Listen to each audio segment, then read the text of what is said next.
السلام علیکم ورحمۃ اللہ وبرکاتہ۔ جی شیخ محترم، میرا ایک سوال ہے، وہ یہ کہ قرآن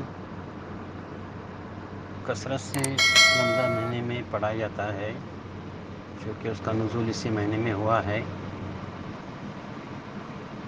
تو میرا سوال یہ ہے کہ قرآن کمپلیٹ کرنا کیا اس مہینے میں ضروری ہے؟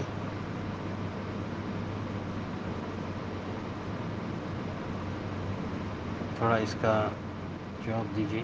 السلام علیکم ورحمۃ اللہ وبرکاتہ۔ وعلیکم السلام ورحمۃ اللہ وبرکاتہ۔ رمضان جو قرآن کا مہینہ ہے، عبادت کا مہینہ ہے، مغفرت کا مہینہ ہے، اس میں زیادہ سے زیادہ خیر کا کام کرنا چاہیے، صدقات و خیرات کرنا چاہیے، قرآن کریم کی تلاوت کرنا چاہیے۔ خود اللہ کے نبی علیہ الصلوۃ والسلام عام دنوں کے مقابلے میں قرآن کی تلاوت بہت کرتے تھے، حتیٰ کہ رات میں جبریل علیہ الصلوۃ والسلام کا نزول ہوتا تھا اور آپ ہر روز قرآن کریم ان کو سناتے تھے۔ ہر سال کا معمول یہ تھا کہ رمضان میں ایک ختم مکمل جبریل کو سناتے تھے، لیکن جس سال آپ کی وفات ہوئی تو اس سال اللہ کے نبی علیہ الصلوۃ والسلام نے 2 مرتبہ مکمل قرآن جبریل امین علیہ الصلوۃ والسلام کو سنایا تھا۔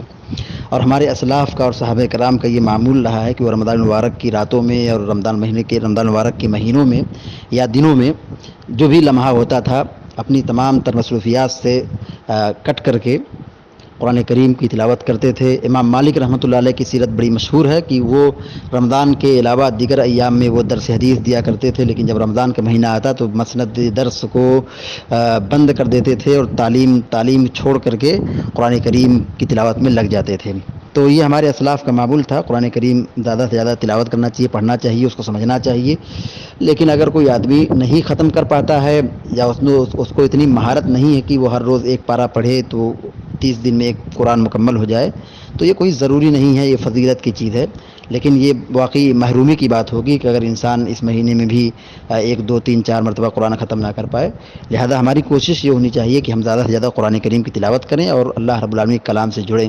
اللہ تعالی ہم سب کو علم نافع عطا فرمائے اور عمل صالح کی توفیق عطا فرمائے، آمین یا رب العالمین۔ اقول قولی ھذا واستغفر اللہ لی ولکم ولسائر المسلمین فاستغفروہ انہ الغفور الرحیم، وصلی اللہ علی نبینا محمد وعلی آلہ وصحبہ اجمعین۔ السلام علیکم ورحمۃ اللہ وبرکاتہ۔